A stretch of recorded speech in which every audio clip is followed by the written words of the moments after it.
Welcome back, everyone, to another episode of the MMA Pick'ems podcast. I'll be breaking down the full card of UFC 266 Volkanovski versus Ortega. And this card is actually pretty fucking stacked.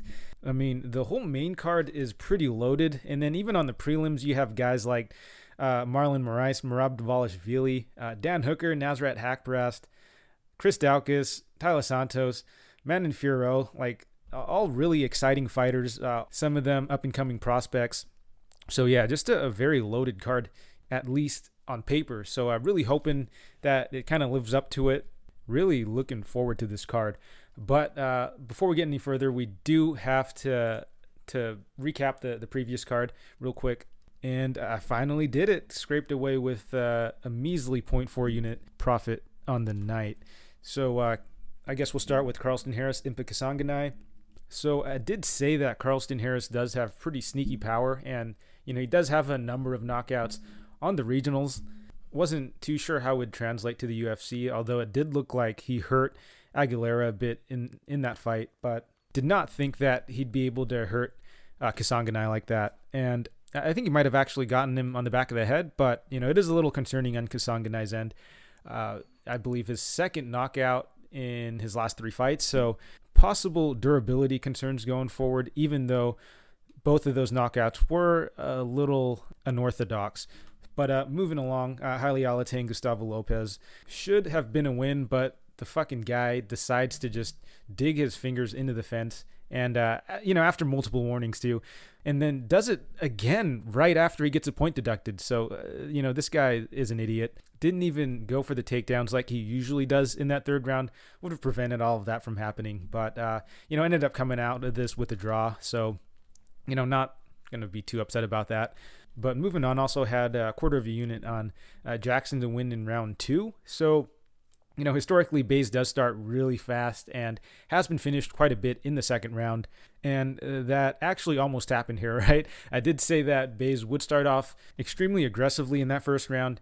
And admittedly, I was a bit sweaty that first round. It looked like he might have had Jackson in a bit of trouble early.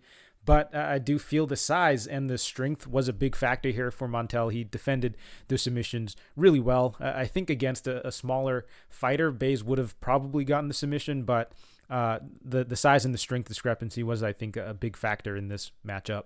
And then after weathering that first round, Jackson was able to start pouring it on after that. Did get a number of knockdowns in the second and third round. Could have honestly gotten the finish in either of those rounds, but it didn't look like Jackson showed too much urgency, and that was a little bit of a concern for Jackson. But he is able to get it done and does cash one of the legs of my parlays. But for one of the parlays, one of the legs didn't cash, and that was Gravely.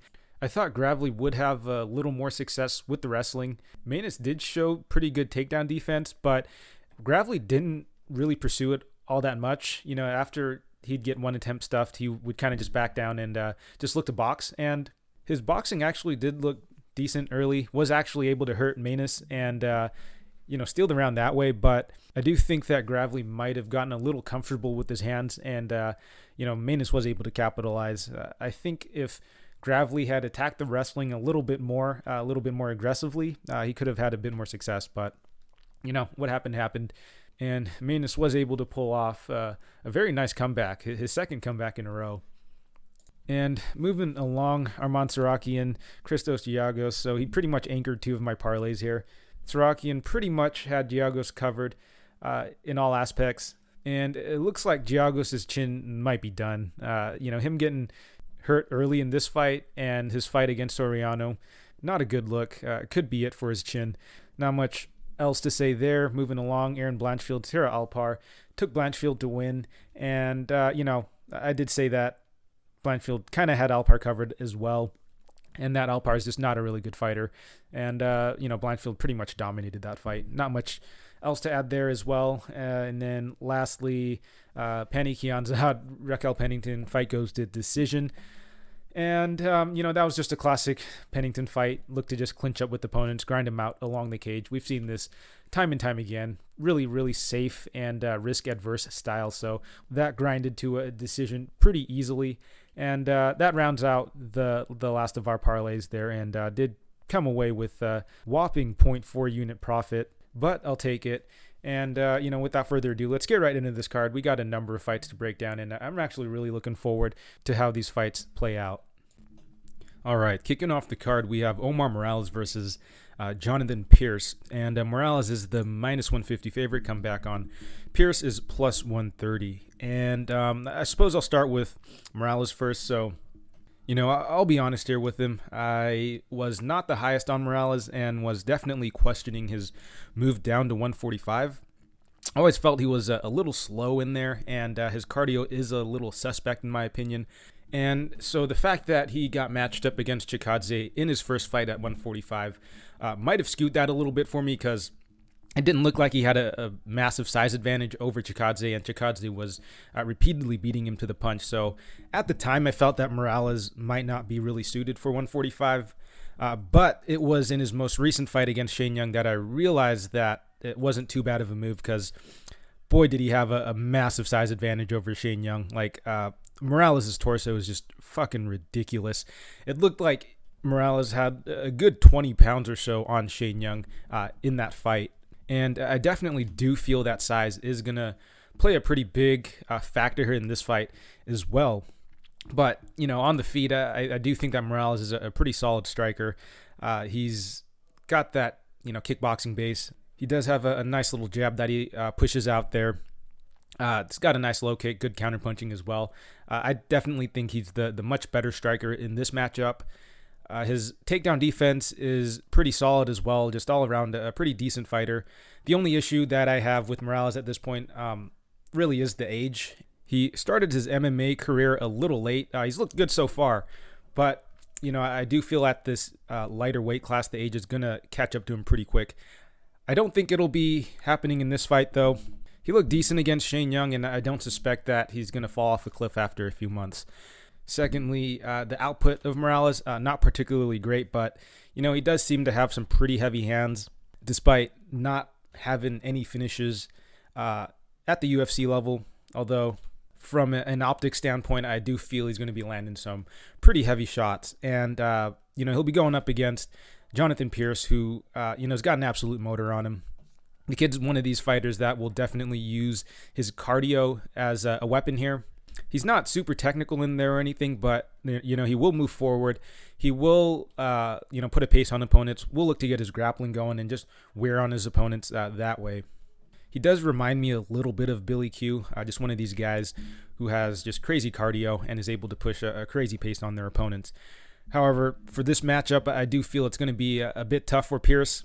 If he's not able to get his grappling going against Morales, I think he's going to have a really rough time on the feet.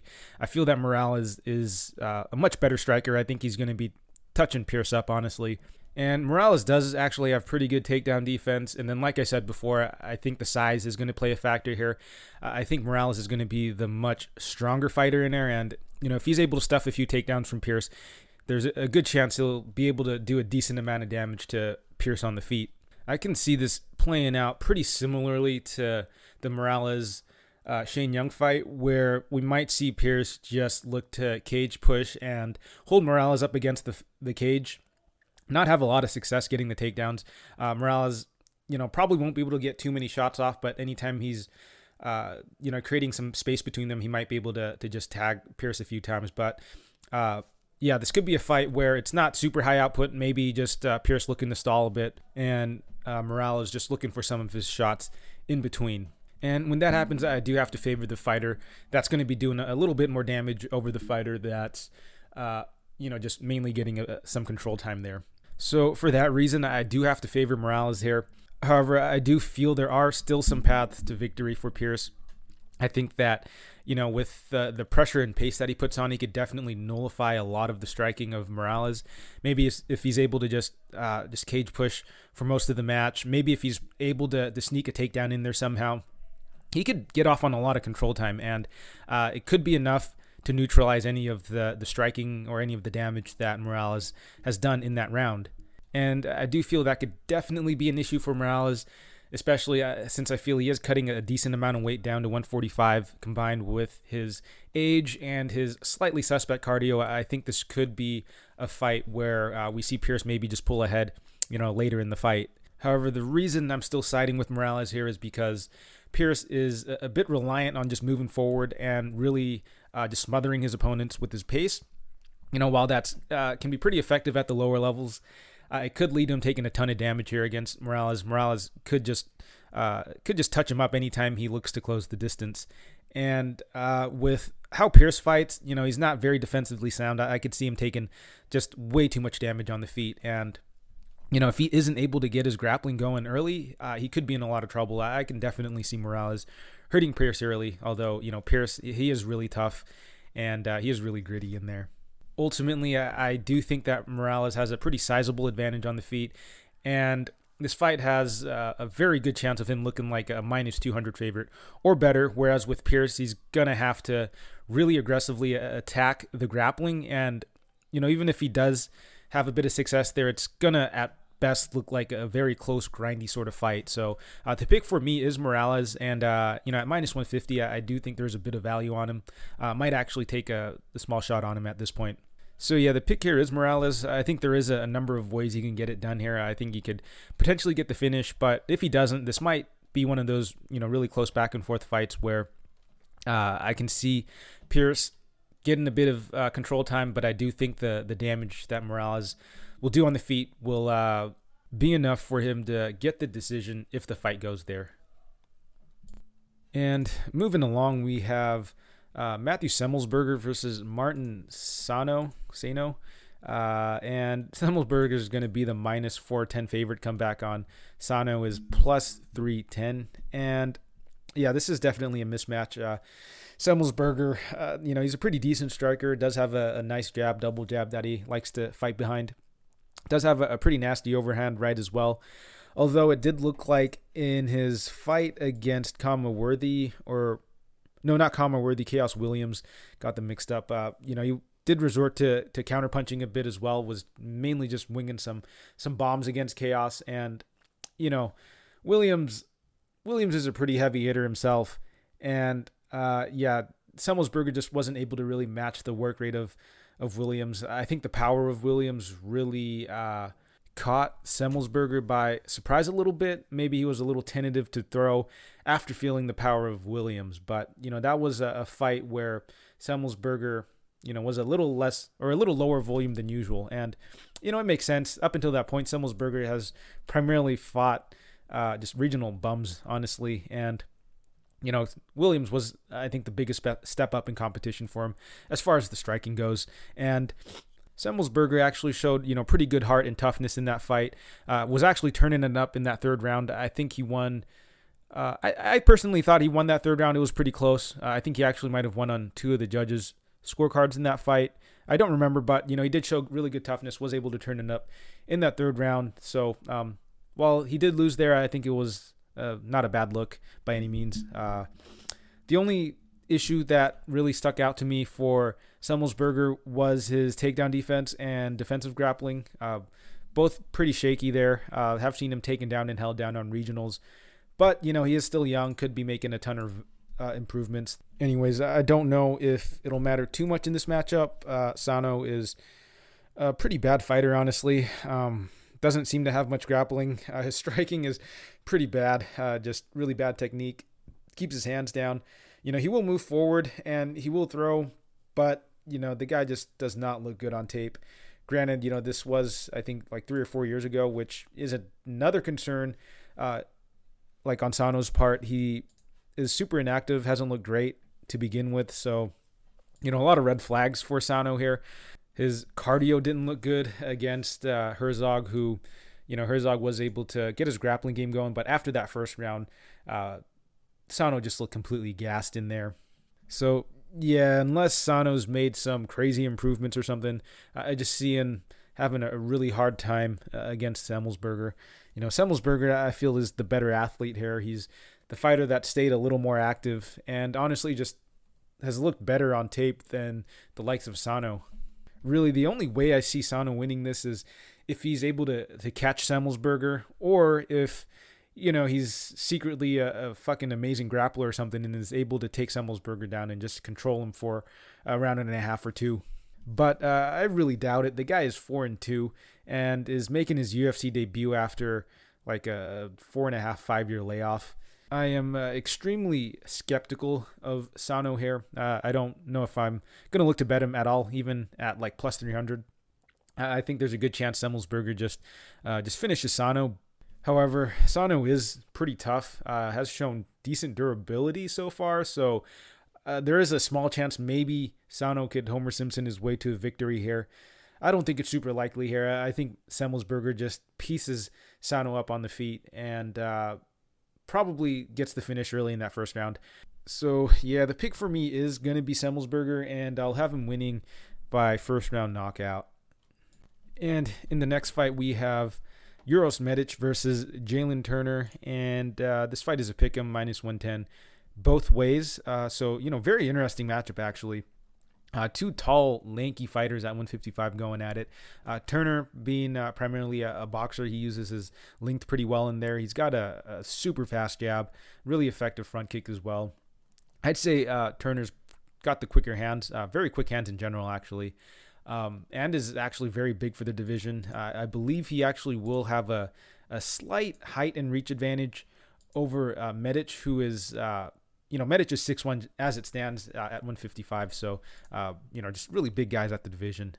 Anyways, with Turner, the guy is primarily a striker, made his debut against Vicente Luque of all people. And, this was actually at 170.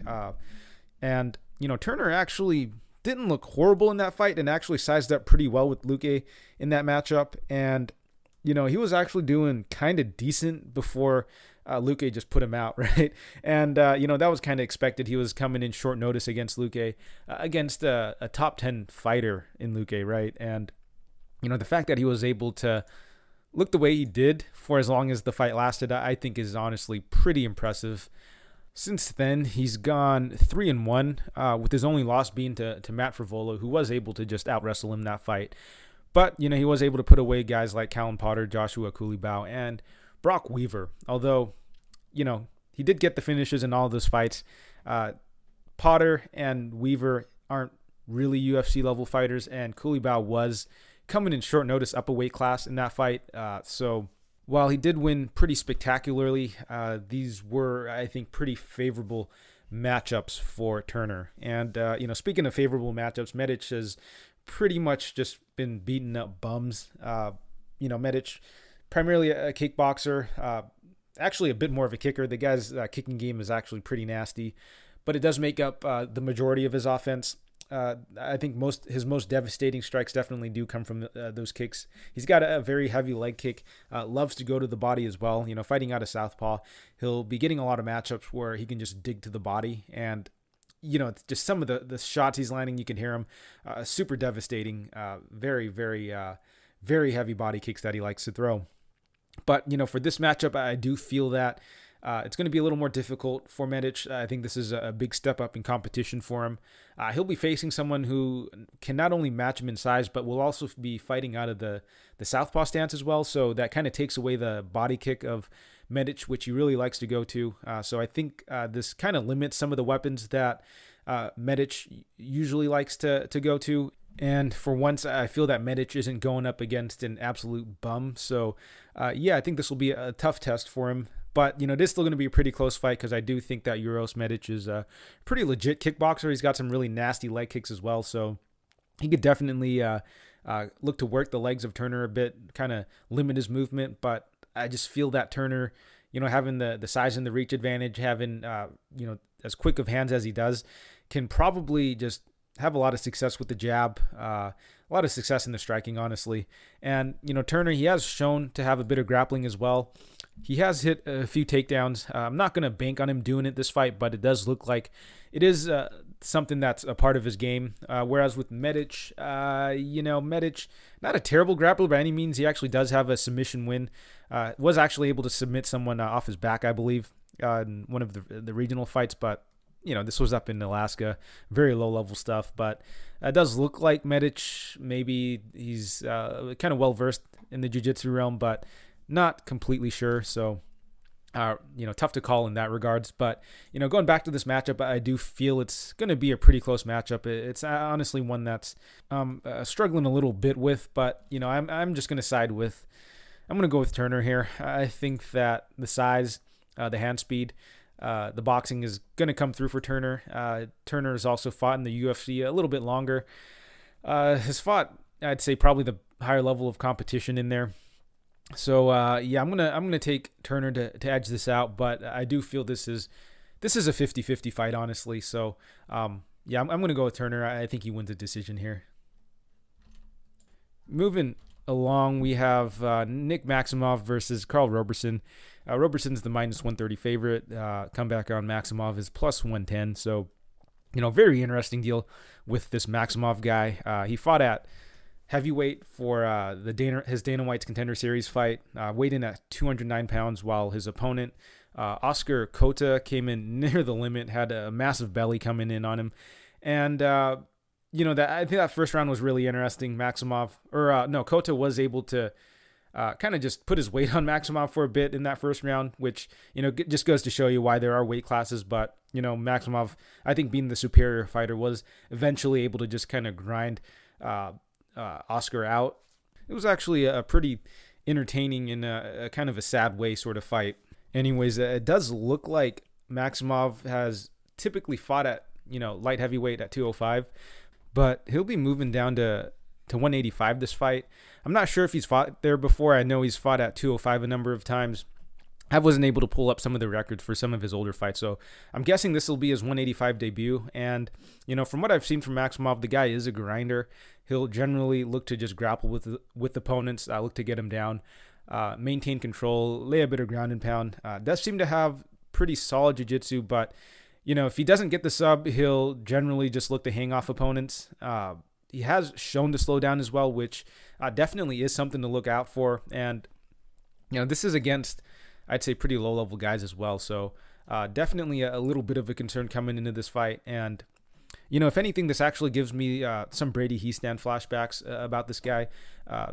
Generally pretty high pace, will look to grapple. And, even though he does slow down, he will kind of fight through it. So, it kind of reminds me a little bit of that Brady Heastand kid. However, I don't think that Maximov is going to be able to put on as high-paced of a grappling match as Brady, but he is someone who will look to get it out and is pretty persistent with his grappling. But taking a look at his opponent, Roberson, so the guy's primarily a kickboxer, does come from that kickboxing background, but I feel he is actually pretty well-rounded at this point in his career. Yeah, he does have a ton of losses by submission, but those are, I'd say, pretty high-level grapplers. He's losing to the likes of Brendan Allen, Marvin Vittori, Teixeira, Fajeda. So all pretty high-level guys. Roberson did show some decent defensive grappling against Turman, and he did actually show some offensive wrestling against Marshman as well. So while that definitely is a good look in my opinion, I do have to look at the opponents here. Turman, I feel, is a bit of a bust. I think the guy's a fraud, honestly. And with Marshman, the guy just absolutely does not have any sort of defensive grappling. So yeah, good look overall for Roberson, but against pretty weak competition, in my opinion. Honestly, I'd say Roberson has really only beaten meme-level competition so far in the UFC, like Roman Kopylov, which, I guess the verdict is still out on him. The guy's still pretty green, though. But, the likes of Wellington Turman, Jack Marshman, Darren Stewart, all very, meme-y sort of fighters. That said, though, I definitely do feel that Roberson's got the goods on the feet. He actually moves pretty well. Does seem to have a bit of pop in his shots. So, I think the guy's striking is solid. I think it's much better than Maximov's, at least from what I've seen, right? I haven't really actually seen too much from Maximov striking. The guy usually will look to get his grappling going pretty soon. Doesn't seem all that comfortable on the feet. And this is a fight where if it is on the feet, I do have to favor Roberson quite a bit. But, obviously I don't think that Maximov is going to look to strike with Roberson for too long. I do see Maximov looking to get the wrestling going. I don't know if Maximov's jiu-jitsu's going to be good enough to sub Roberson. Is Maximov's jiu-jitsu on the level of, someone like definitely not like Teixeira, obviously. Maybe not even Brendan Allen. Shit, I don't know. Like, is he? All I'm trying to say is he more of like a Turman sort of submission guy, or is he like Allen? But this is a pretty ridiculous comparison here. But I do feel that Maximov probably isn't like a crazy submission artist or anything. So I don't know. I do think that Maximov might be able to get a bit of control time on Roberson, but going into that second and third round, it could get a little dicey for him, especially if he's not able to get his grappling game going. I see Roberson starting to tee off on Maximov a little bit. So, so I'm going to go with Roberson here. Not super confident because Roberson, I think, is a super unreliable fighter. And outside of maybe that Kopylov win, he's really only beaten other unreliable fighters as well. So I can't really trust Roberson in this spot. I'm going to pick him to win just because, he's got a number of UFC fights. He's going to be the better striker in this matchup, but, very low confidence picking Roberson. I wouldn't be surprised if Maximov was able to work his grappling for 2 rounds and just bank 2 rounds based off of just accumulating takedowns and getting a bit of control time and just win a very sloppy, grindy sort of decision. So the pick will still be Roberson, but I wouldn't be surprised at all if Maximov pulled off a really just sneaky sort of upset here. However, this could just be a complete outclass spot on the feet here for Roberson if Maximov isn't able to take him down or get his grappling game going. So the pick for me will just be Roberson, and I'll have him winning by round 3 knockout.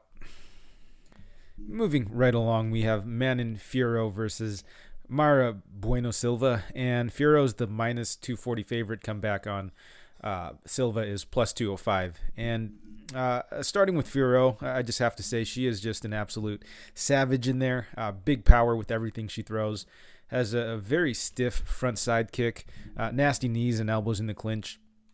Just a lot of power in general. And, she's out here basically just demolishing these chicks. And, that's really the only big knock against her. Not that it's her fault or anything, but it's really the level of competition. All of these fighters she's gone up against are really low level, not a lot of resistance. And so while Fiorot's, dominating these chicks out here, she hasn't really been tested, hasn't really, been up against any adversity. Her defensive grappling also hasn't really been tested. I'd say her cardio hasn't really been tested either.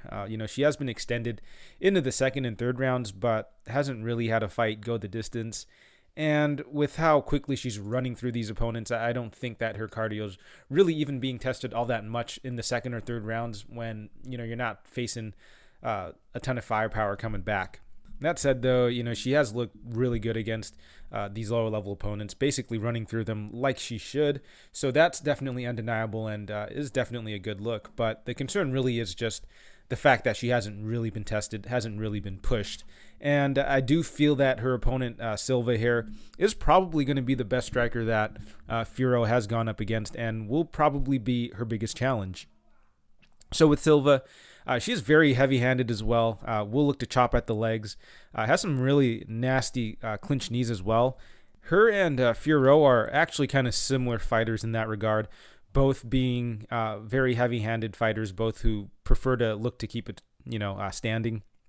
Obviously, I do give Fiorot probably the strength and the power advantage, but I do feel that Silva might be potentially the better grappler, probably a little more well-rounded than Fiorot, whereas with Fiorot I feel she's primarily a striker, although with Silva she will generally look to keep the fight standing. But the reason I said that I believe Silva is probably the better grappler is because Silva did defend the submissions, the grappling against Robertson pretty well, was actually able to reverse Robertson and eventually find the submission. And she actually defended the takedowns pretty well against Montana De La Rosa as well.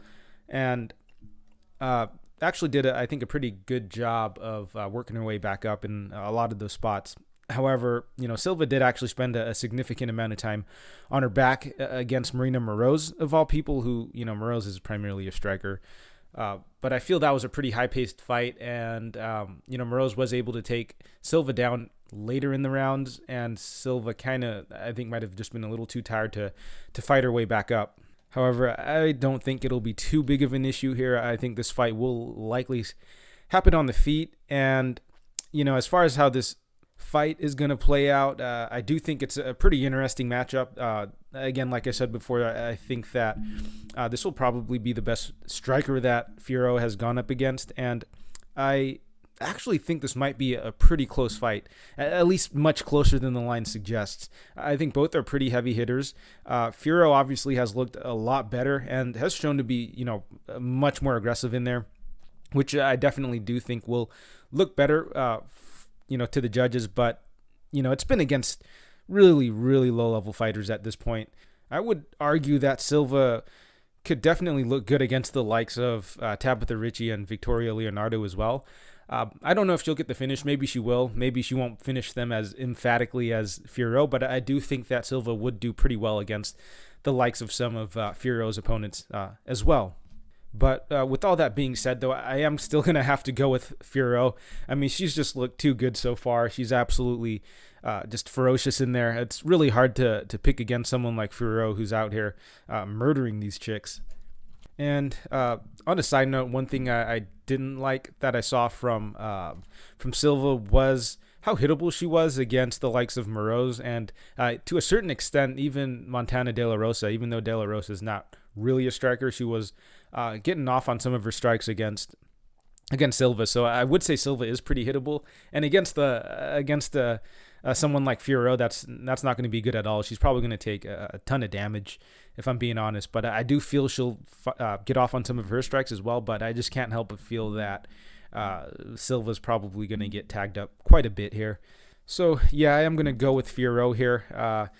However, I do feel the line is a little bit wide. I do think that Silva might be the value side here. I think that Silva can definitely give Fiorot a scrap. And, going into the later rounds when, Fiorot's going up against someone who's actually able to return fire, the fight's going to get very interesting, I think, going into the latter half of the fight. So, yeah, the pick is Fiorot. I'm not really looking to bet it unless the line gets a little wider, in which case I might actually put a little bit on Silva. But I think this is a good matchup to see just how good Fiorot really is, right? This is a good test for Fiorot because I am actually pretty hyped to watch her fight just because this division's so devoid of prospects that it's really exciting to see someone come along who's shown some promise, and Fiorot definitely does do that. So yeah, really excited to see how she performs here. So yeah, I'm going to pick her, but don't think I'll be betting her this fight. And in the next fight, we have Taila Santos versus Roxanne Modafferi, and Santos is the minus 350 favorite, come back on. Modafferi is plus 285. And I guess starting with Santos, so she's, I'd say, a pretty well-rounded fighter. She's got pretty solid striking, pretty heavy hands, actually. Does have a rather strong clinch game also, really vicious knees and elbows there.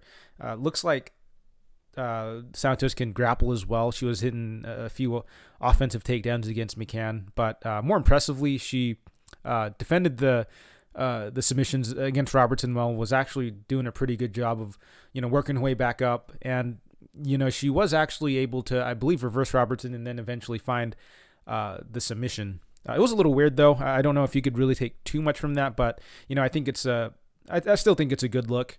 The only blemish really on Santos's record is really that fight against Barella, Romero Barella, I think. And Barella was pretty much able to just hold Santos up against the cage and out-grapple her for the first two rounds. But it's starting to feel like that might be a bit of an anomaly performance. That might be Santos, being a bit nervous going into that fight. She really has not looked that bad ever since.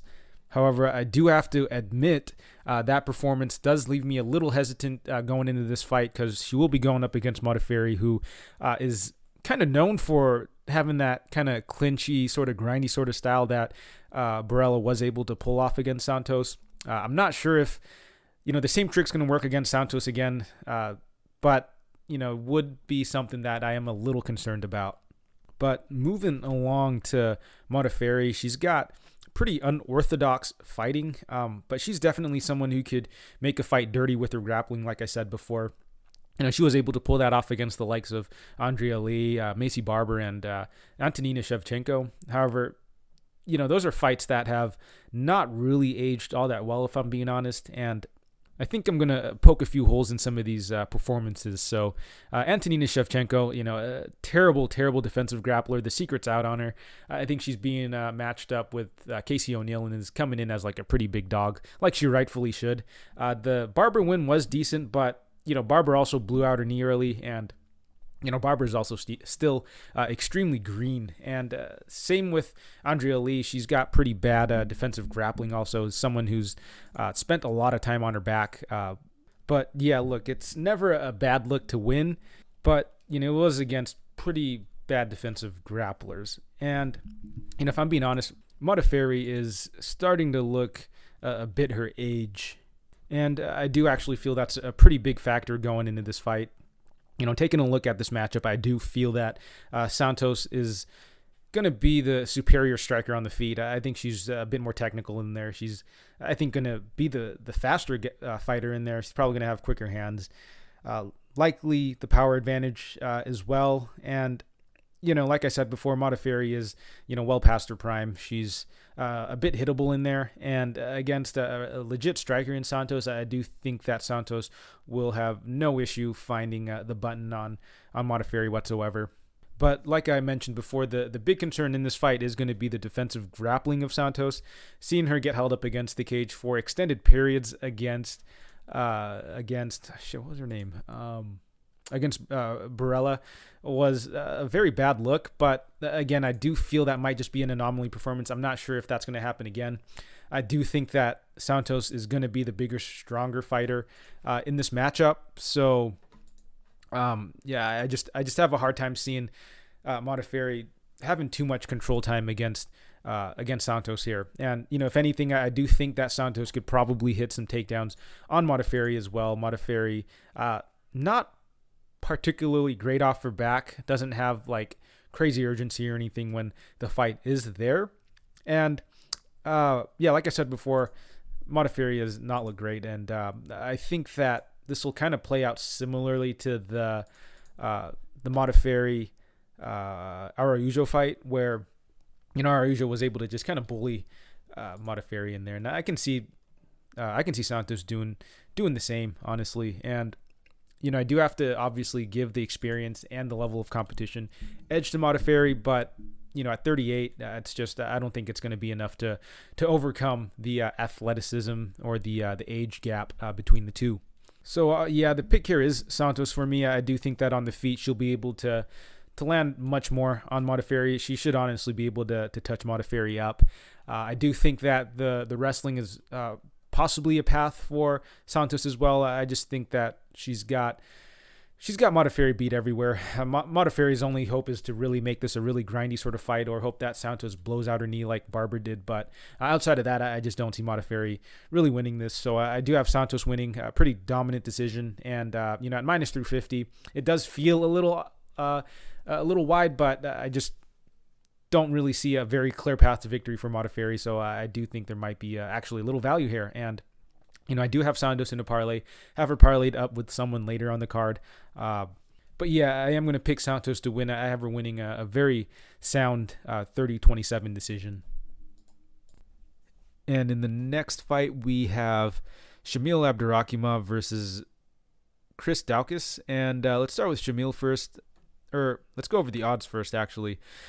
Daukaus is the minus 200 favorite. Comeback on Abdurakhimov is plus 170. And let's start with Shamil. So Abdurakhimov, he's honestly, I'd say, a pretty well-rounded fighter. His boxing is solid. He's got good counterpunching, good power and timing, but can be pretty low volume at times. And it's actually pretty crazy how low volume he could potentially be, right? And if you don't believe me, you could go watch his Derek Lewis fight, and that was just a very, very just low-paced fight. Anyways, he does seem to have his, bit of grappling to fall back to, but, he's not a very aggressive wrestler from what I've seen. We'll look, for reactive takedowns, but, he's not looking to chain wrestle or really look to, be aggressive, shooting takedowns and stuff. And, at 39, I'm just not sure he's got the cardio to really put on a grappling pace either. So, I just don't think that he's going to have what it takes to really look to grapple much. And, 39, two-year layoff. I have to imagine that the guy has regressed a good amount, and that'll definitely work against him in this matchup as he's facing a much younger Daukaus who's got a pretty significant speed advantage in my opinion. But yeah, Daukaus, he's got really good hands, very slick boxing, very quick hands, really good timing, good power, and Daukaus I feel is still a little unproven, but he's gotten really favorable matchups so far, and he'll be getting another pretty favorable matchup in Abdurakhimov, honestly. And like I said before, Shamil, I'd say probably the more well-rounded fighter, but at this point in his career, I just don't think that's going to be enough to really overcome like the physical disadvantages and just the age gap. On the feet, obviously, I do have to favor Daukaus quite a bit more, and I just think that Daukaus is going to be getting the better of Abdurakhimov in a lot of the exchanges. I think he's going to be landing first. He's going to be landing the harder shots, and I honestly think that he should be able to put Abdurakhimov off, man. Like a 2-year layoff at 39 at heavyweight, that just seems so dangerous. Like especially against someone like Daukaus, who is I'd say a pretty dangerous striker. That said, though, I do believe that Daukaus is starting to get a little overvalued. I mean, the guy has looked good for sure, but again, he has had pretty favorable matchups. I mean, Parker Porter, Rodrigo Nascimento. I mean, that was a good knockout, but Rodrigo Nascimento, Alexei Olenek, who, solid opponent, but again, much older, much slower. Daukaus was able to just find the chin, and I think that's what happens here. I think against just much slower, older fighters, he's going to be able to knock him out, honestly. And I think he should get it done here. And going forward, I do think that we'll have opportunities to fade Daukaus because I feel that he's going to be on a rocket ship if he gets this win here, right? He's going to be like crazy overvalued, especially if he gets the knockout. I just think that Daukaus, I'm not really like completely sold on him just yet. So going forward, I think there are going to be some opportunities to fade him. But in this matchup, I do think he wins. I think he wins by knockout. And I don't know if I want to play Daukaus straight or if I want to parlay him. I'll have to think about it a bit. There's a number of pretty big favorites that I like on the card. So we'll see how that plays out. I'm very interested in betting Daukaus this fight, especially at minus 200. I don't think is a bad price tag at all. I mean, again, skill for skill, I do think that Abdurakhimov can definitely make this competitive, but man, the layoff and the age is just that's a really big concern. So I got Daukaus winning here. I think he gets it done by knockout. And moving along, we have Dan Hooker versus Nasrat Haqparast, and Hooker's the minus 155 favorite. Comeback on Haqparast is plus 135. So at the time of recording this, it does look like this fight is still on, but it could very well be in jeopardy. Supposedly, Hooker's still waiting on getting his papers done, and he's going to be cutting it real close with this fight. Supposedly, he's going to maybe get to the States like a day or two before the fight happens, and that's going to be really weird how that's happening since it's probably going to be during the time that he's supposed to be cutting weight. Anyways, I feel that there is a bit of uncertainty around this fight, so regardless, I am going to still break this down. I already did the tape on it, but I guess we'll start with Hooker here first. So, he's a pretty tall, big, rangy fighter for this division, and offensively, I do feel that he uses that length pretty well. He's a solid striker. He's got great kicks, fantastic knee up the middle, really good timing on those knees actually. And he's really tough. The guy will move forward, and he is a bit reliant on just the head movement to dodge strikes. He's got a little bit of that tall man's defense, and he is really hittable, but again, very, very durable. He did get knocked out in his most recent fight against Chandler for the first time via head strikes. He has been finished before, I believe, to body shots to Barboza, but this, I believe, is the first time Hooker's actually been finished via head strikes. He wasn't out cold or anything that fight, but you do have to wonder how he's gonna come back from that, because Hooker has taken a ton of damage throughout his career, and you have to wonder if his chin is still there. It might be, but after getting knocked out for that first time, it could be the beginning of the end for him. But I'm not gonna jump to conclusions just yet. But I do feel that it is a bit of a concern for me. So for this fight, I think it definitely is worth seeing how Hooker's going to look before betting on him for this fight or even in the future. Furthermore, I do feel this is a good fight to see really where Hooker stands in the whole division, right? So he's gotten a decent amount of wins here at lightweight.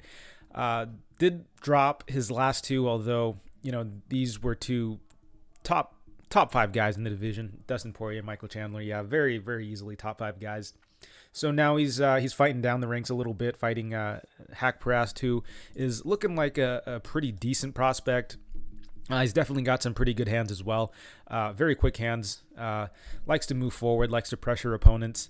He's got great footwork. He's able to cut off the cage really well. He's got good head movement in there. And the guy looks like a pretty legit striker, honestly. However, he'll be, I think, facing his biggest challenge to date in Dan Hooker. Although Dober was a pretty tough out for Haqparast. And I believe Haqparast did actually get finished pretty brutally in that fight.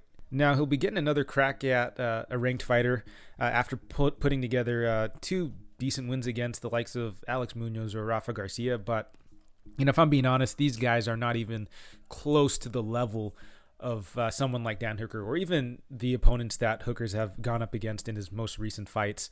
So, obviously, the level of competition and experience is just heavily favored towards Hooker in this matchup. Nasrat is going to be the younger, likely quicker fighter in there as well, and he's also going to be giving up a decent amount of size to Hooker. Hooker's one of the bigger guys in the division. Nasrat, not a small guy by any means, but compared to Hooker, he's a little pedestrian. And as far as how this fight is going to go, I do think that the length of Hooker might give Haqparast a lot of issues. Hooker's got some really nasty leg kicks, very nasty knees if Haqparast is looking to blitz into the distance. I mean, overall, I just feel that Hooker uses his length pretty well offensively to really poke at opponents, really frustrate them, and Hooker actually puts on a pretty high pace. And I completely forgot to mention this earlier, but I do feel the cardio of Hooker is a bit of an issue. But this is a 3-round fight, and I think 3-round fights are really suited for Hooker. He's a beast in that first round. The cardio drops off after that. However, he's still good enough to put on a very good, showing in that second round. Historically, though, that third round is when he starts to slow down. I know he's slowed down in second rounds before, but I think if he's able to pace himself a little better, he can really have a solid, round and a half, 2-round performance. However, in his last 2 5-rounders, I believe against Poirier and Felder, Hooker actually looked really good those first 3 rounds and actually did put up a pretty good fight for those 5 rounds. I know he was dying in those last rounds, but he actually looked pretty good. And in a 3-rounder, I think this will actually be really good for Hooker because he's gotten those 5 rounds experience before. I think he knows how to pace himself a little better for 3 rounds. So yeah, don't exactly remember what I was trying to get at, but I guess the cardio of Hooker, while it may be an issue, is I think going to be okay for this fight. So yeah, I got to go with Hooker in this fight. I mean, he's the much more experienced fighter in there. It's undeniable that he's fought just the much better, higher level of competition. And, I think if this was, under normal circumstances, I think Hooker could be a much bigger favorite here. But with him coming into the States for the fight, like literally days before the fight is happening, is actually a bit of a concern for me. And usually I don't put too much weight on some of these outside factors, but I think this one is actually kind of significant. However, assuming both of them come in at, peak shape or near peak condition, I do think that this is a somewhat favorable matchup for Hooker. I think Hooker's kind of built to win in these matchups. Like tall, rangy sort of fighter against another striker. Haqparast isn't really going to look to wrestle with Hooker, I don't think. So I wouldn't be surprised here if Hooker just put on a really dominant performance and showed people that, he does belong at the top of the division. So the pick here is going to be Hooker for me. I don't think I'll be betting it just because there are a lot of variables surrounding this fight, a lot of uncertainty. So I'll go with Hooker here. I'm going to pick him to put on just a vet lesson here against Haqparast. And that'll take us to our next fight, Marlon Moraes versus Merab Dvalishvili, and Dvalishvili is the minus 230 favorite. Comeback on Moraes is plus 195. And I guess we'll start with Moraes first. And I just got to say, this guy is an absolute unit. He's got massive power in all of his shots, but with big power comes shitty cardio. And, with Moraes, he's got very heavy leg kicks. He's got a very effective head kick as well. And, he's got a ton of power that he could generate. And, he's even got a little bit of wrestling he can mix in as well. However, this is really only applicable in that first round, because after that first round, Moraes slows down pretty significantly. But in that first round, I do feel that Moraes is probably one of the best, or, one of the most dangerous fighters in that first round. And yeah, I know he did get finished in the first round against Rob Font in his most recent fight, but I 100% believe that it's because his chin was never allowed to fully recover. He was coming off of a pretty nasty head kick or wheel kick loss against Corey Sandhagen just about 2 months ago. Never got to fully recuperate from that, and came in with I think a pretty compromised chin. And I believe he actually got dropped by a jab or something like that, but it wasn't the most powerful shot generated by Font. And he had Moraes hurt, and that is a little bit of a concern coming into this fight. I know Moraes has gotten a good 9 to 10 months off, so that might have been enough time for him to recover a little bit. But his chin may just be cracked also, so who the fuck really knows? That said, though, he is going up against Merab Dvalishvili, who isn't really a finisher. Dvalishvili does have that a lot of spinning attacks. He'll go to the well with a little too much. But, if he is able to land something like that, he'll probably be able to possibly hurt Moraes. But I don't know. That's a pretty low percentage move. I think he's only landed it once, but it is something that Dvalishvili routinely goes to. But, that's not really Dvalishvili's game. His game is to get the wrestling going and really just win on just putting a pace on his opponents, putting a crazy wrestling pace on him.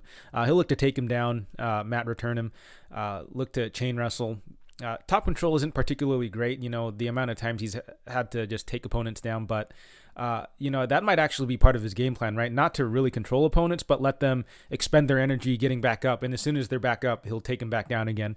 And that really is Dvalishvili's style. He'll just hit 9 or 10 takedowns on you and just win the fight on the basis of landing more takedowns while, you're not getting much offense off. So yeah, this is actually a very interesting fight because of that, right? So we have a pretty interesting clash of styles here. We have essentially a striker versus a grappler, a finisher versus a decisionator, a cardio machine versus a gasser. I feel it's actually pretty straightforward. Moraes is probably going to be very dangerous in that first round, like always. But if Merab is able to weather that onslaught early, I can definitely see Merab dominating that second and third round. But, that first round is going to be extremely dicey. And, this is going to be a big prove-it fight for Merab, in my opinion. Because Merab, while he's looked pretty fantastic so far, he hasn't really fought any killers, any finishers. Just going through the record of Merab, the guys he's beaten. Cody Stamen, historically a decisionator. John Dodson, who is a bit of a knockout threat, but, in 2020, I don't think that's really the case. And at that point in his career, I do feel Dodson was on a bit of a skid, was, at the tail end of his career, and I do believe has been cut from the UFC since. And then, but taking a look at some of Dvalishvili's other opponents, Gustavo Lopez, low-level guy, probably not even UFC caliber. Casey Kenny, who... UFC caliber, but also another guy who's not really a finisher. So this, I think, will be the most dangerous opponent that Dvalishvili will be facing to date. And cardio issues aside, Moraes is a bona fide killer, at least in that first round. But, the pick obviously is going to be Merab for me. I do have to favor the guy who's got better cardio, the guy who's got more initiative in the fight. Like Merab, since he's going to be the one shooting takedowns, he's going to be the one controlling where the fight goes. And, with every minute that passes by, the fight's going to get a bit easier for Merab. So he really just has to weather that first round storm. But that first round storm is going to be extremely, extremely dangerous for him. But I do feel that Merab probably can look to just grind on Moraes long enough to really sap out his gas tank, and then eventually either grind Moraes out to a decision or possibly get the finish. I know Dvalishvili is not really a finisher, but against someone like Moraes who does gas as hard as he does, I do feel that if Dvalishvili is going to be on top of him and Moraes doesn't have the energy to work his way back up or just defend any of the ground and pound, we could see a potential like TKO stoppage. So the pick here for me is Merab. I'm not sure if I'll bet him. At minus 200, he could very well end up paying off that price tag, especially as the fight starts to progress. That said, though, I do think that Moraes in round 1 is an interesting look. I know that he's been looking pretty bad lately, but I do still believe that Moraes is still very dangerous in that first round. And Dvalishvili hasn't really been chin-checked, hasn't been really hurt that bad. So I do feel that Moraes is live in that first round, but outside of that first round, I do think Dvalishvili should take over. So official pick, I am going to go with Dvalishvili, and I'll have him winning by decision, probably like a 30-26 or 30-25 or something. Who knows? So give me Dvalishvili. Moving along, we have Jéssica Andrade versus Cynthia Calvillo, and Andrade is the minus 275 favorite. Comeback on Calvillo is about plus 235. And I guess we'll start with Andrade. So with Andrade, she's an absolute pitbull in there. She likes to move forward and just chuck bombs. Not the most technical fighter on the feet, and is definitely a bit hittable. But I feel her strength and explosiveness and toughness really makes up for it, more than makes up for it. In fact, I think she's able to just get by on being able to just overwhelm a lot of her opponents. And I think the same can kind of be said with her grappling. She's not super technical there, but she's able to just pick up opponents and just slam them. But on the ground, she does have pretty fantastic grappling, does stay heavy and pretty active on top. And for as hard as she hits, she is able to actually put on a pretty decent pace over the course of 3 rounds. So yeah, I'm actually pretty high on Andrade, even though I don't think she's the most technical fighter in there. And that actually brings me to my next point with Andrade. Andrade is only 29, and she actually has a ton of UFC experience given her age. And I actually feel that at this point in her career, this is a prime Andrade we're getting. She's in her physical prime. She's got a ton of UFC experience. I think, honestly, we're going to see peak Andrade for the next 2 or 3 years. And, I can't really say the same about Calvillo. And, I'm not saying Calvillo's bad or anything, but, she is 34 years old. And, as far as UFC experience goes, Andrade actually has more UFC experience than Calvillo. And as far as level of competition goes, Andrade takes it by a mile, honestly. But back to Calvillo here. So, at 34, I just don't think she's going to be making a ton of improvements or anything, even though, at this point in her career, Calvillo is a pretty well-rounded fighter. On the feet, her striking is, I'd say, pretty serviceable. Nothing phenomenal or anything. She does stay pretty light in there, but, on the feet, I just don't think she's got a ton of power or anything. I don't think she'll be... she'll definitely won't be able to match the firepower of Andrade. And, I do feel that Calvillo is going to get beat by a lot of the more natural strikers in the division. And we did see her kind of get exposed a little bit against Chukagian. Calvillo, I'd say, is actually a bit more of a 115er who is kind of struggling to cut weight. So against some of the bigger, more rangier strikers, she'll struggle. And, fortunately for her, Andrade, I think, is a natural 115er also, but, Andrade is just so big and powerful that, cutting down to 115 is probably kind of difficult for her. So, yeah, with Calvillo, serviceable striking, does have a bit of wrestling to fall back to, but, Calvillo is just not super reliable to go there. Like, for example, I think she was pretty aggressive with the wrestling against but, against Marina Rodriguez, she was the much better wrestler there, but I don't think she really got it going until, I think, like later in the fight. So, yeah, while I do feel that Calvillo does have pretty solid wrestling, she's kind of inconsistent with it. But, as far as this matchup goes, I feel that Calvillo is going to have a hard time getting much going, honestly, because I just think that Andrade is going to be the much heavier hitter. And if anything, I feel that Andrade might be the one who will have a little more success going to the wrestling. But who knows, if Calvillo is able to aggressively attack the wrestling early, is able to consistently go to it, maybe she'll be able to grind out a win here. But, I just have a really hard time seeing that. Like, on paper, I feel that Andrade really has all the advantages. I think she's got Calvillo outgunned pretty much everywhere. Like, on the feet, I feel that Andrade is going to be the one landing the much, much harder shots.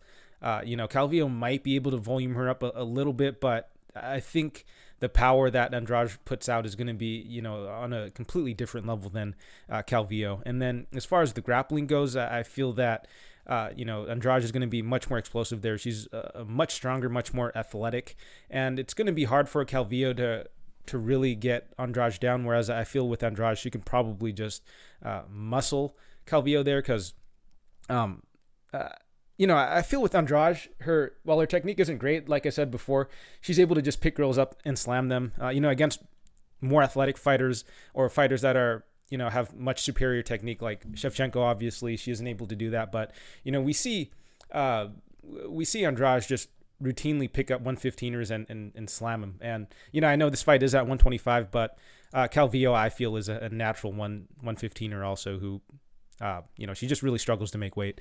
Anyways, I just feel that Andrade does have Calvillo outgunned pretty much anywhere the fight goes.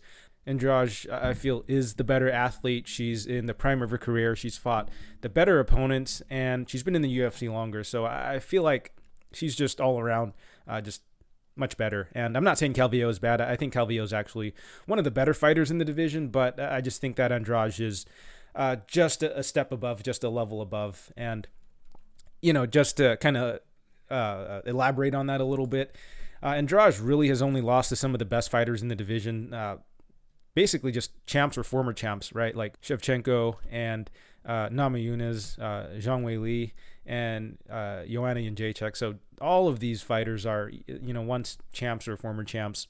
And Andrade herself was a one-time champ. So, I do feel that Andrade is up in that level. I think that, there's like the upper tier of the women's fighters, and then I think Andrade is maybe on the lower end of that tier, but still in like the upper echelon of the women's MMA, I guess power rankings. Whereas with Calvillo, I do feel that she's pretty good, but not really an elite fighter, not someone who's a finisher or anything.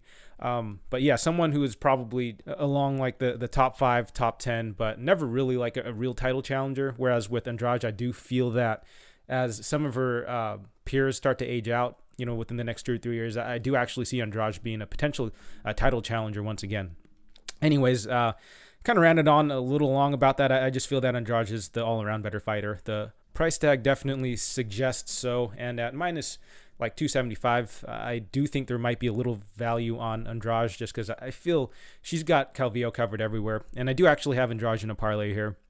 I think Andrade gets it done. I think she could win pretty dominantly. She could possibly get the finish. Calvillo has shown to be pretty tough, but she hasn't really faced anyone as strong or explosive as Andrade. And, even if she is able to survive to a decision here, I do think that Andrade wins pretty dominantly here. So the pick here is going to be Andrade for me, and I do actually have her in a parlay. And in the next fight, we have Curtis Blades versus Jairzinho Rozenstruik. And pretty interesting matchup here. Fun clash of styles. We have Blades, the wrestler, going up against Rozenstruik, a striker. So I guess we'll start with Blades first. Again, he is primarily a wrestler, but his striking is actually pretty serviceable. He actually uses length pretty well. Blades is actually a pretty big heavyweight and is pretty rangy, honestly. And he does pump the jab out pretty well, uses the low kick very well, or very good as well. But, usually he is just looking to wrestle. He doesn't really mess around on the feet too much. He's got great technique. He's very strong in there. He's got really long arms, so he's able to lock his hands around his opponents pretty easily. And, once he's on top, he's got pretty heavy top pressure. Very nasty ground and pound. Very, very vicious elbows in there on top. He's got decent cardio, can definitely wrestle for a solid 5 or 3 rounds. 5 rounders do get a little dicey for him, but he has shown he could fight through fatigue. He looked like he was going to die in there against Volkov, after 5 rounds, but, he was able to gut it out, landed like 20 plus takedowns that fight. So I do feel that Blades does have pretty solid cardio for the amount of grappling that he likes to do. So yeah, I feel Blades is a really dominant wrestler. Will usually, I think, dominate most of the other heavyweights in the division. There is one thing that I feel is pretty exploitable for him, which I'll get into a little later. But overall, I do feel Blades is a pretty legit fighter. Definitely one of the guys in, I'd say, top 5 at least. And he'll be going up against Rozenstruik, who is a decent fighter in his own right, but is super one-dimensional. So we all kind of know the deal with Rozenstruik. He's a very effective counter striker, but that also makes him extremely low volume. So any fight that goes to decision is going to be extremely dicey for Rozenstruik. That said, though, he does have really good timing on his punches, and he does have a lot of power. So, he's one of these guys who can put you out at any point in the fight, but until he lands that knockout shot, he generally will be losing the fight. However, for this matchup, the thing I really wanted to focus on was really the defensive grappling of Rozenstruik, basically how his takedown defense looked and how his ground game looks as well. And, if I'm being honest, it does not look good whatsoever. His takedown defense is not really good whatsoever. His bottom game is pretty bad as well. Hasn't really shown any good get-ups, and, he hasn't really fought any wrestlers or grapplers either, right? So the guys that are taking him down are guys like, I think, Overeem, who, primarily a kickboxer, has rounded his game out a little bit, but not really a wrestler. And, he was able to take Rozenstruik down, had a bit of success there. And then Junior Albini was able to take Rozenstruik down and actually had a bit of success there as well. So I feel that if Blades is able to get Rozenstruik down, it's going to be a pretty bad time for Rozenstruik. I don't know if Rozenstruik's going to be able to defend the ground and pound from Blades well. I think that off his back, Rozenstruik is actually pretty bad. So, I think if Blades is able to get Rozenstruik down, I think Blades could likely get the finish. However, the big issue that I kind of have with Blades is he doesn't do a great job transitioning between the striking and the wrestling, and on the feet, while Blades is got serviceable striking, I don't think that he's all that dangerous on the feet. I don't think that Rozenstruik is really going to respect the power of Blades standing. And, we kind of know that Blades is going to look to shoot, and, that makes him kind of predictable. And him not setting up his takedowns and transitions well is definitely a concern this fight, because we saw Derek Lewis really take advantage of that in his last fight. It really exposed Blades in that matchup. And what he did basically was he kind of just sat back, and even though Blades was piecing Lewis up on the feet, Lewis just kind of was just sitting there waiting for Blades to shoot. And as soon as he did that, Lewis timed a perfect uppercut that he was sitting on pretty much the whole fight. And that brings me to my other concern here in this matchup is how Lewis or how Blades is going to recover from that. I know the fight was, earlier in the year. I think it's been like a good 8-9 months now since Blades got knocked out pretty badly, because, that was actually a really nasty knockout. Blades was actually out cold after that uppercut landed, and then he ended up eating 2 really nasty hammer fist follow-up shots from Lewis. So that was real bad. And, I just don't know how Blades' chin is going to hold up after that. Maybe he'll be fine, but maybe his chin might be cracked a bit now. And if Rozenstruik is able to land on Blades, it might put him out. So that definitely is a concern in this fight. And secondly, I don't think that Rozenstruik's going to be able to do the exact same thing that Lewis did, but I feel there is a bit of a blueprint out on Blades, and it's not a super effective plan, and maybe the window is going to be a little small there, but I do feel that if you kind of sit back a bit and just wait for Blades to shoot, you can potentially catch him, because the guy kind of telegraphed some of his shots. But I'm going to side with Blades here. I do think that he's got a very clear path to victory with the grappling, the ground and pound. However, Blades, he's just lost too many times to heavy hitters for me to feel good about betting him at minus 300. I know that if he does get the takedown, he can absolutely look like a minus 300 favorite. He'd look like a minus 800 favorite if he's able to get the takedowns. But how surprised would we really be if Rosenstrike ends up knocking Blades out? So I'll just leave you guys with that. I do feel that Blades should be the rightful favorite here, and chances are he will get Rosenstrike down and just finish him on the ground. But who knows? Big power punchers might just be Blades' kryptonite. But for this matchup, I am going to pick Blades here. I'll have him winning by first round knockout, but I don't think I'll be betting it. Maybe just look at the fight doesn't go to decision prop, or maybe just fight ends in knockout prop, because I do think that there's a high chance that Blades does get the finish on Rosenstrike, and if he isn't able to do that, I can definitely see Rosenstrike possibly knocking Blades out. And moving along, we have the return of Nick Diaz, and he'll be going up against Robbie Lawler. This is a pick'em fight, minus 110 both ways. Very fun matchup here. I think purely just a fan service, nostalgic sort of matchup. That said, though, I don't think I have too much to say as far as breaking it down. I don't know if I have any crazy insight for this fight.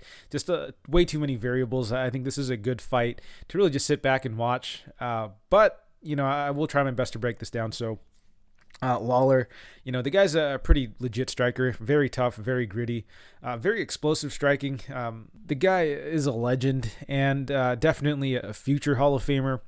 However, I really don't know if that's going to make much of a difference here in this matchup. The guy has looked completely washed in his most recent fights. He's well past his prime. Honestly, he hasn't really looked good, post-Condit, and that was a fight I think he arguably lost. He does have a win over Cowboy since then, but, that was against a Cowboy who is a natural 155er, and is a win that hasn't really aged well since then. He's largely been dominated in his most recent fights, although, I definitely do have to give him a bit of a pass. Those losses are against guys like RDA, Ben Askren, Colby Covington, Neil Magny, all really legit grapplers. You have like mid-level grapplers like Magny who are just super smothering in there to really high-level wrestlers like Askren and Covington. So, you give him a bit of a pass, but you can't really overlook just how bad he's looked in those matchups. Now, on the other side of things, we have a complete enigma in Nick Diaz here. So, coming off of a super long suspension / layoff, Diaz, we just have no idea how he's going to look. I mean, pre-time off, he had pretty unorthodox striking, really solid jiu-jitsu, obviously. Just a very entertaining fighter to watch all around. We'll look to taunt opponents in there. He's super tough. We'll look to keep coming forward. But again, he's coming off of a 6-year layoff. We have no idea how he's going to look in there whatsoever. And it being at a pick'em, I think, is correct because it's really just a coin flip, honestly. So, for this prediction, I'm just going to assume that Diaz hasn't completely fallen off a cliff. I'm going to assume he's been in the gym. He's been training, getting some sparring in. Obviously, he's going to have a bit of rust coming into this fight, but I do feel that after maybe that first round and a half, once he's gotten his footing a little bit, I think he will start to come into his own a little bit. So, while Lawler has been a little more active, I think I am going to side with Diaz here. I think Diaz actually, a little more well-rounded, and I feel he is dangerous on the feet and on the ground, whereas with Lawler, I think he's, much more comfortable when he's striking, and, he does most of his best work on the feet. And this being a 5-rounder, I think favors Nate a little bit more. I do feel Nate's more suited to... Nick, I do feel Nick is a little more well-suited to fight in some of these 5-rounders. So, for that reason, I am going to side with Nick here. Pretty low confidence, just way too many unknowns here for me to be confident about either side. But, I'm just going to go with Nick here. I think he gets it done by decision. I think this will be a decent fight. At least I hope so. I mean, this being a 5-rounder against guys who are well past their prime could be a snoozer, but I'm hoping their competitiveness comes out here and they're not just completely washed, and it'll be a fun back and forth sort of fight, hopefully. So the pick for me is Diaz, and I'll have him winning a pretty close, sloppy sort of decision here. And in the co-main event, we have a title fight between Valentina Shevchenko versus Lauren Murphy. And Shevchenko is going to be the minus 1,400 favorite. Comeback on Murphy is plus 700. And we'll start with the champ. Shevchenko, extremely well-rounded. She's got great striking, great wrestling. On top, she's very heavy. She loves to go into that crucifix position. She's been having a lot of success there lately. So, yeah, she's pretty dangerous on the ground. On the feet, she's got some pretty heavy body kicks. Very well-rounded fighter, honestly. Just very dangerous everywhere. On top of that, I do think she's a pretty athletic fighter as well. A lot of these fighters at 125, not exactly, top-tier athletes or anything, but Shevchenko really is a complete package, dare I say. And as of right now, she hasn't really shown any weaknesses. If I really had a nitpick, I'd say that she is a little low volume, but, I don't think that's going to matter too much. She's a very heavy hitter, so most of the time she's just going to be landing the harder shots on her opponents. And then if she wants to, she could just take the fight to the ground and dominate them there that way. But yeah, not much more to say about Shevchenko here. I think we all kind of know the deal with her. But moving along to Lauren Murphy, she's primarily a striker, is kind of well-rounded. But, on the feet, she is pretty good at pumping the jab out. Does seem to have pretty decent counterpunching as well. Will get a little wild in exchanges, but, she, I would say, is someone that does seem to have a bit of power for the division. Obviously, I do think that Shevchenko's the superior athlete, going to have better power in there. But, compared to everyone else, I do think that Murphy's got a little bit of power also. Furthermore, I do think that Murphy's actually got pretty good fight IQ in there. She is someone who does a good job of mixing in the takedowns, during the fight to really look to secure rounds and, kind of win on the scorecards that way. So she is someone who kind of understands the game, knows how to play it, knows what to do in the ring, knows what the judges are generally looking for. So yeah, Murphy, not a bad fighter at all. Pretty well-rounded. The only issue is, there's just a massive gap in the skill between them. Like, it's not even close. Furthermore, Shevchenko's, I think, the far superior athlete. I think Shevchenko gets it done. Really, the only question is when, right? Like, Shevchenko has shown she could kind of drag a fight out, win a decision that way, or just look to get a finish early, whatever presents itself. So, I'm not even going to look at the over-unders for this fight. I just feel that Shevchenko is way too dominant in there. I feel that how she wins is really going to be up to her and what her approach is going to be, but I feel like she can get it done anywhere. I feel that she's got Murphy's pretty much outgunned everywhere, so yeah, not too much to break down here, unfortunately. I think Shevchenko wins this. I don't think you'll be finding too many people who will disagree. So yeah, give me Shevchenko here. And in the main event, we have the featherweight title on the line. Alexander Volkanovski is going to be defending against Brian Ortega. And Volkanovski is going to be the minus 150 favorite. And Ortega is the plus 130 underdog. So I'll start with the underdog and challenger in Ortega. Ortega is coming off of a phenomenal performance against Korean Zombie. A lot of people counted him out that fight, including me. But, he surprised a lot of people and was able to beat Zombie from pillar to post.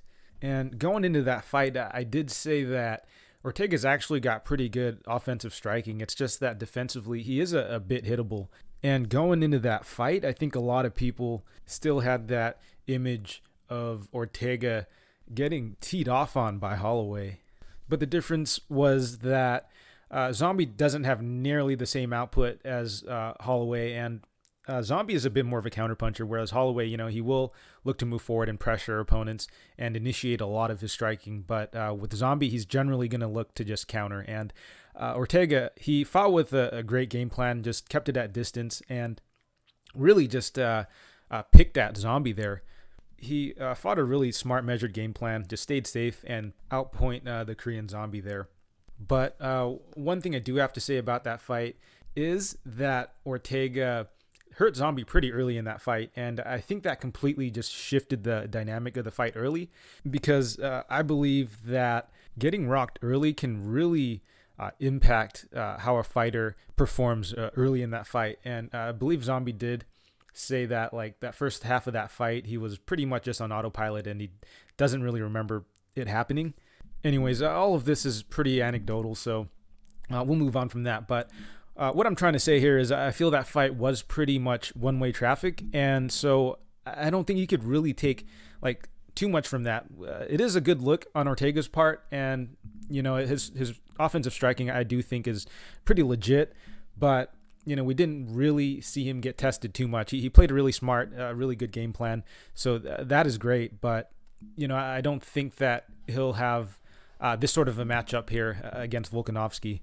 Volkanovski is an absolute tactician in there. The guy's got fantastic footwork, great head movement, uses the feints really well. He's got good distance management, really good counterpunching as well.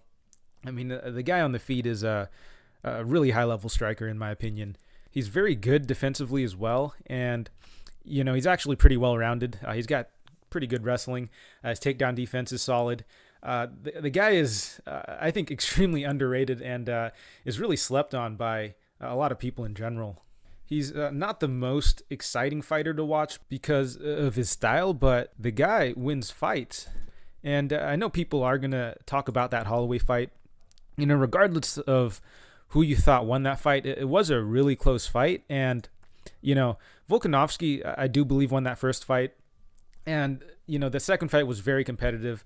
I think is a testament to really how good Volkanovski is, because we're out here, we see Max just absolutely dominating guys like Cater and Ortega, who are both top 5, top 10 guys. Really speaks volumes to how good the striking of Volkanovski really is. I mean, Volkanovski did a great job of neutralizing the striking of Max in that fight. He was great at getting off on those leg kicks just to keep busy and, score on the cards. And, Volkanovski does a fantastic job doing that. He knows how to play the game. He knows what the judges are looking for. So, yeah, on the feet, I do feel there's a pretty clear edge for Volkanovski here. However, I do feel that Ortega is actually kind of dangerous on the feet. I think he's got pretty sneaky power, honestly. So I think if he's able to line one up clean against Volkanovski, he could potentially hurt and drop Volkanovski. But, Volkanovski, he's shown pretty good durability. He has been rocked, he has been wobbled before, but he's shown pretty good recoverability in most of those spots.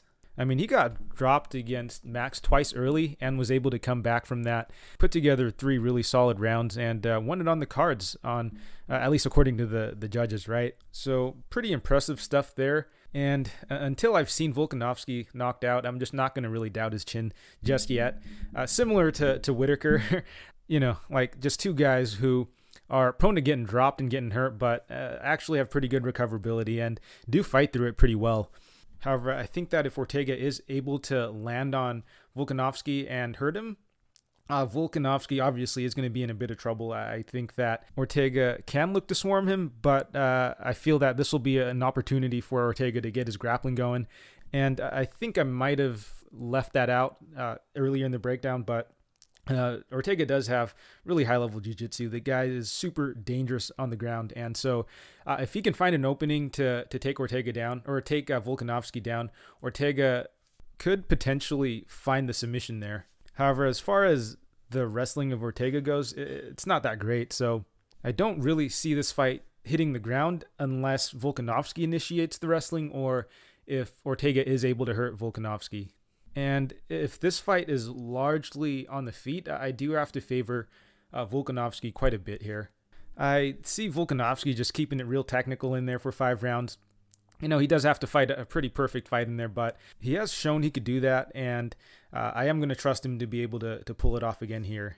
And at minus 150, I do feel there is a bit of value here. And the first time they were booked, I did actually plan on going pretty hard on Volkanovski. I think that for this matchup, Ortega is very finish reliant. And the reason I'm not as confident this time around is because of the COVID concerns for Volkanovski. I know there's not a lot of hard numbers on it, and this is all anecdotal, obviously, but I feel that COVID does impact certain athletes and to varying levels, right? Like, for some fighters, it seems like it might not have much of an impact, but for some, it does seem like they are a bit slower in there. Anyways, assuming both of them come in pretty good shape, I do think that there is a pretty big striking advantage for Volkanovski. So the pick here for me is Volkanovski, and I have him winning by unanimous decision.